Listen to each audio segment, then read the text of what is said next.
Let's start at the very beginning. What exactly is blood pressure? And why does it matter so much as we age? Imagine your arteries as garden hoses. When your heart beats, it pumps blood through these hoses to deliver oxygen and nutrients to your organs. The force of that blood pushing against the walls of your arteries is your blood pressure. Now, you've probably heard two numbers mentioned, like 120/80. The first number, systolic, is the pressure when your heart beats. The second, diastolic, is the pressure when your heart rests between beats. Think of it like a wave, the surge when the heart pumps, then the gentle ebb as it relaxes. As we age, our arteries naturally become stiffer, like a garden hose that's been left in the sun. This stiffness makes it harder for blood to flow smoothly, which can raise blood pressure over time. For seniors, this isn't just a number on a screen. It's a critical part of staying independent and avoiding serious health problems. High blood pressure or hypertension quietly strains your heart, kidneys, and even your brain. But here's the good news. Understanding it is the first step to managing it. And you're already taking that step by listening today. You might be wondering, if it's so dangerous, why don't I feel anything? That's the tricky part. High blood pressure rarely shouts, it whispers. Most people have no symptoms at all. A few might notice headaches, dizziness, or blurred vision, but these are uncommon. That's why we call it the silent killer. It can damage your body for years before a crisis, like a stroke or heart attack, strikes. But don't let that scare you. Knowledge is power. By learning to monitor and manage your blood pressure, you're already ahead of the game. Yes, aging plays a role, but it's not a life sentence. Simple changes like tweaking your diet or adding a daily walk can make a world of difference. Think of your blood pressure as a friend who needs gentle guidance, not an enemy to fear. Together we'll explore how to keep it in a happy, healthy range. In Chapter 2, we'll dive into how to measure your blood pressure accurately at home and what those numbers really mean for you. Stay with us. Now that we've explored what blood pressure is, let's talk about how to measure it and why those numbers matter so much. Think of your blood pressure readings like a weather report for your body. They tell you when it's smooth sailing or time to take shelter. First, let's decode those numbers. You'll often hear terms like normal, elevated, or hypertension. Here's what they mean. Normal, below 120/80. Think of this as your body's green light. Everything's flowing smoothly. Elevated, 120 to 129 over less than 80. A yellow light, time to slow down and make small adjustments. High blood pressure, hypertension, 130/80 or higher, are red light urging action, often with lifestyle changes or medication. Many doctors recommend checking your blood pressure at home. It's like having a stethoscope in your pocket. Here's how to do it right. 1. Rest first. Sit quietly for 5 minutes. Feet flat, back supported. 2. Position matters. Keep the cuff at heart level, on your bare arm, not over sleeves. 3. Timing. Avoid caffeine, exercise, or stress 30 minutes before. 4. Track trends. Log readings morning and evening for a week. Share them with your doctor. It's like giving them a roadmap to your health. Pro tip. Choose an automatic arm cuff monitor, not a wrist one with a large display. Look for devices validated by groups like the American Heart Association. Blood pressure can dance around a bit, that's normal. But if your readings are consistently above 130/80, Or if you ever see numbers like 180 over 110 or higher, call your doctor immediately. Severe headaches, chest pain or sudden confusion, that's an emergency, dial 911. And don't panic over a single high reading. Stress, a salty meal or even a poor night's sleep can temporarily spike your numbers. It's the pattern that matters. Let me tell you about Margaret, a lively 78-year-old from Florida. She bought a home monitor but fretted over every fluctuation. Her doctor noticed her readings were only high in the clinic, a case of white coat hypertension. At home, she was perfectly fine. Now she saves time and stress by tracking her numbers calmly. You can do the same. Monitoring your blood pressure isn't about judgment, it's about awareness. Like checking the mirror before a drive, it helps you stay safe on the road ahead. And remember, you're not alone. Your doctor is your co-pilot, ready to adjust the course with you. In the next chapter, we'll uncover the risk factors for high blood pressure, some within your control, others not. But here's a sneak peek. Small changes today can rewrite your health story tomorrow.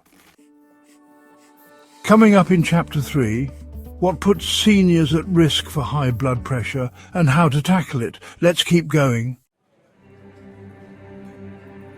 Why do some people develop high blood pressure while others don't? Let's unpack the puzzle pieces. Some within your control, others not. But here's the key. Even small changes to the ones you influence can make a world of difference. Think of it like tending a garden. Some plants thrive in shade, others need sun. Similarly, your blood pressure is shaped by a mix of factors, some you're born with, others you can nurture or prune. Let's start with the factors you change. 1. Diet. Too much salt acts like a sponge, soaking up water and raising pressure in your arteries. Processed foods. They're often salt bombs in disguise. 2. Inactivity. A body at rest is like a still pond, stagnant. Gentle movement keeps the water flowing. 3. Smoking chemicals in cigarettes stiffen arteries like rust in a pipe. Quitting, even after decades, helps them breathe again. 4. Alcohol. A glass of wine might relax you, but too much strains your heart. Moderation is key. 5. Stress, chronic worry floods your body with hormones that tighten blood vessels. Think of stress as a storm. Learning to shelter from it matters. Now, the factors you can't change, but can still prepare for age arteries naturally stiffen over time, like an old rubber band. But staying active and eating well keeps them supple. Genetics. If high blood pressure runs in your family, you might be predisposed, but you're not powerless. Chronic conditions, diabetes, kidney disease, or sleep apnea can raise blood pressure. Managing these conditions is like patching a leaky roof before the rain pours in. Take Robert, an 80-year-old retired teacher. His father had hypertension, and Robert assumed it was his fate too, but after a wake-up call at his annual checkup, he cut back on canned soups, hidden salt, started walking his dog daily, and quit his nightly whiskey. Within months, his numbers improved. Turns out, he says, genes load the gun, but lifestyle pulls the trigger. Robert's story isn't about perfection, it's about progress. Small, steady steps add up. You don't need to run marathons or ban salt forever. Even risks helps. Swap one processed snack for fresh fruit.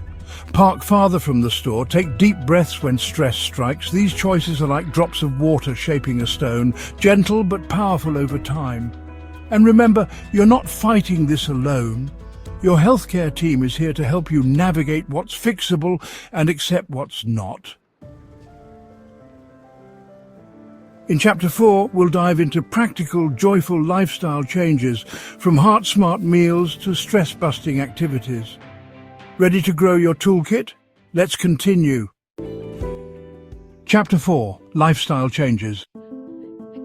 Now that we've explored the why behind high blood pressure, let's focus on the how. How to nurture your heart with simple, sustainable changes.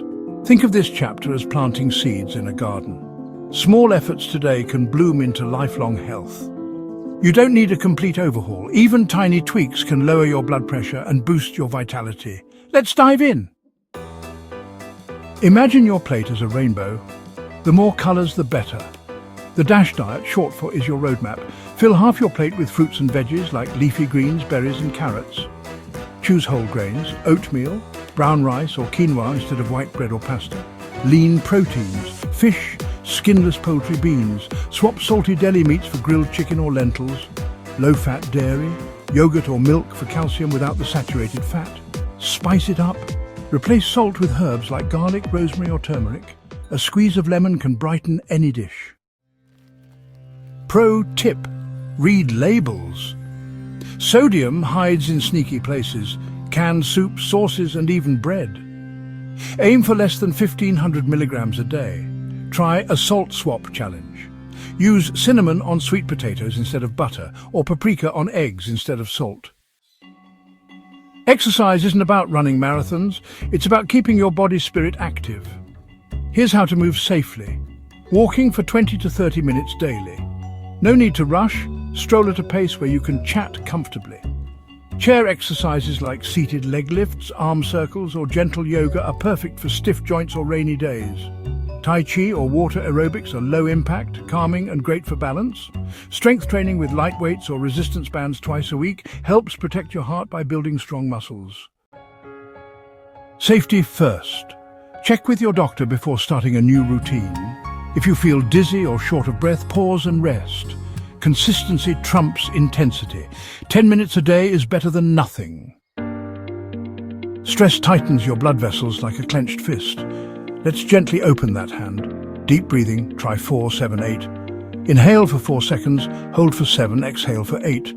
Repeat 3 times. Meditation, sit quietly, focus on your breath or use a guided app like Or. Social connection is also key.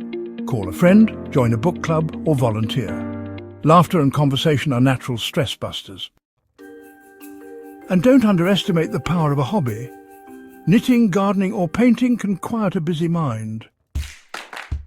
Grace, a 75-year-old grandmother from Texas, loved her nightly potato chips and TV marathons.